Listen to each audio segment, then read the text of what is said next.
Hey everybody, this is Tyler with the Knocking Rod. And I'm Neil. Don't do that. And we're here to talk about the 2026 Ford F-350 King Ranch Dually. Let's get into it. All right, so we're here with the gigantic truck from Ford. It's big, all right. In fact, it is a crew cab, dual rear wheel, 8-foot bed, 22-foot long, 8-foot wide monster truck. It's humongous. I've never driven a vehicle this big, and I am shocked at how absolutely enormous it is, in particular on city streets where it's really not designed to be. I mean, just look at how long this thing is. Would you say it is 22 feet wide? 22 feet long. Long. Yeah, 8 feet wide. 8 feet wide. For reference, my Mazda 6 is 6 feet wide. Wow. So yeah, it's a bear to drive. This truck wants, big wide open spaces. It belongs out in like Wyoming, right? Right. It's really, I can't imagine any reason to own this unless you were really towing and hauling and doing like really heavy duty work. It's shocking that this is not a commercial vehicle. It's so capable, right? What's under the hood of this? This one has the high output 6.7 liter Power Stroke. So it comes with a naturally aspirated 7.3 V8 standard. But for just an extra $13,000, you can get 500 horsepower and 1,200 pound-feet of torque, which is what is under the hood of this thing. Oh man, did you say 1,200 pounds of torque? 1,200. It's the most powerful passenger truck, I should say. At the moment, it doesn't get more powerful than this. What's that feel like when you put your foot into it? Locomotive. So on the highway, when you're like at 50, you'll step on it. You can see the boost gauge, and it goes from it's like running at 3, and then it zings up to, I got it up to like 34 PSI, which is kind of a lot of boost. And it's just like, it just pushes you back, and it's shockingly fast. The thing weighs 8,000 pounds. Car and Driver tested the F-250 Tremor, so it only had 4 wheels instead of 6. 5.5 seconds, 0 to 60 with this motor. Yeah, it's an absolute beast. That's outrageous. It's got to feel weird too. We measured this earlier, and we came in at what, 27 inches? The step-in height up here. The step-in height is 27 inches. I mean, it's pretty high off the ground. Oh my gosh. So it's got to feel like pretty wild to be that high up, sitting in it, that much power. Yeah, and driving it, I mean, the windshield is enormous. You have a huge amount of power. It's insanely wide. It's really not like any other, I would say, vehicle on the road. Once you get into the dually type truck, it's a whole different thing, right? Yeah. And I mean, the reason behind that is right here, right? This one's optioned with the 5th wheel attachment right there in the bed, right? So that jumps your towing capacity way up. Properly configured, the 2026 F-350 is rated for 38,000 pounds.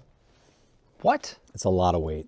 My 150, when I had it with the Max tow package, I think was rated for 12. Right. It's like 3 times that. Three times that? You're towing heavy equipment, a trailer full of horses. You're doing really heavy duty, serious work. These things are built to dominate. The nice thing about them too is, even though it's high off the ground, is that it's got all the steps. Yes, it's got an integrated bumper step on both sides. It's got a deployable side bed step on both sides. And then these running boards that love to deploy normally when I get a little bit closer. There we go. And so nice and easy to get in and out of this thing, which is handy because, again, it's just a monster. It's a monster truck. It's also the King Ranch.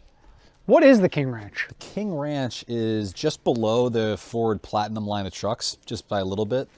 But they're similar just in terms of being fully, stacked up with features. This one is the Western theme, right? It's like an episode of Yellowstone on 4 wheels or 6 wheels. And it's more than the name though, right? The King Ranch is a real place in Texas. 800,000+ acres, bigger than Rhode Island. That's crazy. Been around since the 1850s. And Ford has been applying the King Ranch treatment or trim line to their trucks since 2001 actually, so 25 years. Wow. And it brings in the signature two-tone. This is called a marsh gray. I've seen this on their trucks. It's a quick over identifier. The years. Yeah. This is called the Running W. So the Running W logo is the logo of the actual ranch. And so Ford applies it, all over the truck. The wheels, right? It's all the way across this whole back tailgate. Just signifies, one of their highest trim levels.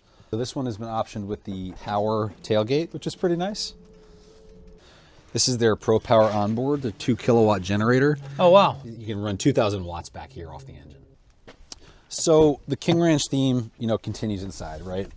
This is the sort of signature Java brown color. Ford calls it their Kingsville Antique Effect leather. It's perforated, it's two-tone, it's contrast stitched.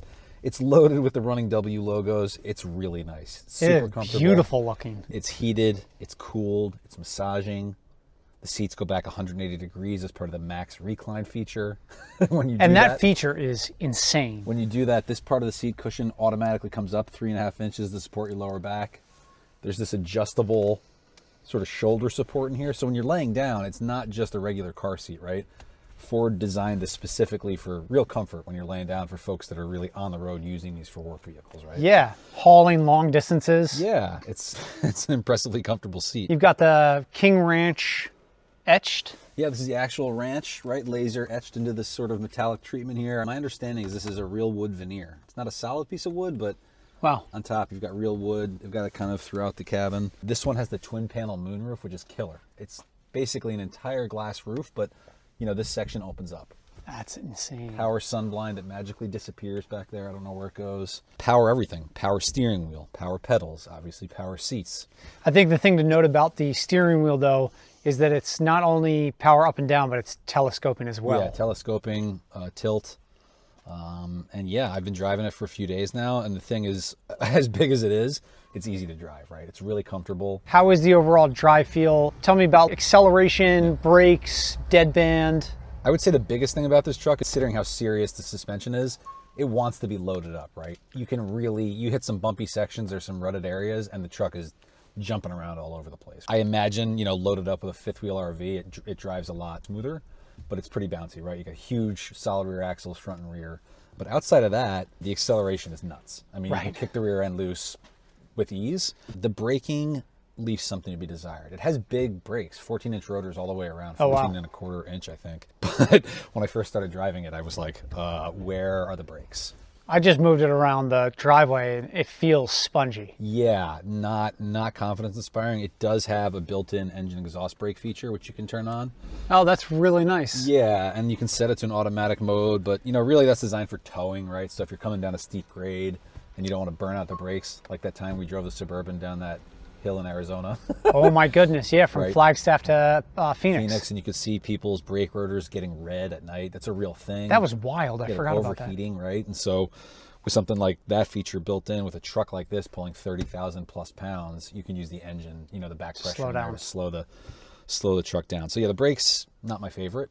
And the steering is pretty loosey-goosey, but I can't sit here and pretend like I've spent a lot of time in heavy duty pickup trucks, and maybe they're all like that. I don't know. But coming from like a Mazda 6, it's a pretty shocking. Kind of feels like you're driving a school bus. It does feel like a lot of truck, and it is a lot of truck. But I mean, my God, this thing's $108,000, and it feels like every penny of it. All right, so tell me about this giant center console infotainment system. It looks pretty awesome. Yeah, it's a touchscreen infotainment system, fully digital gauge cluster. As you might imagine, wireless smartphone mirroring, but I think more importantly, lots of information on the diesel powertrain that you can play with. I was checking out the boost gauge, probably some other features, but you know, it's fully digital.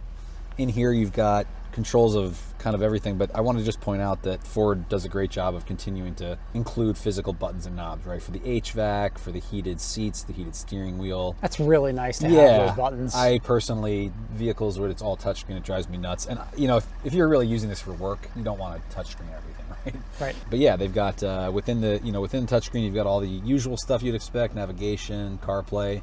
But I think some of the most interesting features are related to the towing technology. Right? Yeah. Because this thing is loaded to the gills. It's got Ford's Pro Trailer Backup Assist. So if you had a trailer hooked up and you turned this on, you can just turn this knob in the direction you want the trailer to go. Wow. And it'll steer for you. You got to use the gas and brakes, right? But sure. Instead of doing one of these, and me, who have never towed anything, I'd probably crash it into something, I could just use this, right? That's a really nice feature. Nice feature. And then there's Smart Hitch Assist, which my understanding with this is it'll literally line up your trailer ball with with the trailer itself, right? So instead of having somebody out there saying inch to the left, inch to the right, or you're jumping in and out, you can do this and it'll do it for you. The amount of times that with my 150 when we were towing that I would have to jump in and out. Yes. I mean, even with all of the cameras, it still was a bit challenging to get it just right. Right, so that kind of solves for that. And then this is pretty excellent, right? Onboard scales. Oh, wow. Yeah, so with this feature, it gives you what your payload is. We can go up to 5,048.98 pounds. It's already got me in here, although I think I weigh a little more than 150 pounds. But you can see it moving a little bit, right? If we were to start loading up the bed of the truck with payload and gear, Right. this would start to increase, and you could just use it as a way to not overload it, right? You don't have to sit there and estimate it. Right. And I think, I haven't tested this out, but I'm 99% sure that some of the, well, I know some of these Ford trucks, within the tail lamp itself, is like a little indicator, like an LED thing. So as you load it, it starts to increase, so you can be back there, kind of keep an eye on it. That's So, really nice. The yeah. amount of trucks that you've seen driving, towing that yeah, are way overloaded. way overloaded. You can just see it. The suspension Yeah. is... And even this, you could overload it, right? Right. I mean, the towing technology seems to be tremendous. It's got power telescoping towing mirrors, and I really do wish we could load this sucker up and test out the towing. All right, so overall, you've been driving this for about a week, That's correct. and have you found yourself gravitating towards wanting to drive it around town? I mean, you live in a little bit more of like a city environment. Yeah. The streets aren't tight by any stretch of the imagination, but they're tighter. Tight by the standards of a dually pickup truck. Right. I love this truck. I think it's incredible. I just appreciate just the size of it and the power, its capability. Like, if I lived in the kind of a place like a rural area where there was big open spaces and I was really towing things, I would love to have this. But for me, for a daily driver, no way. I mean, I told you I drive a Mazda 6. My wife has a minivan. We're driving around in downtown. This thing is borderline like panic attack producing. I was actually driving my daughter this morning to school down this one road, and I kept looking over, and she was in the front seat, and she said, "Why do you keep looking at me?" I said, "I'm not. I'm looking in the mirror."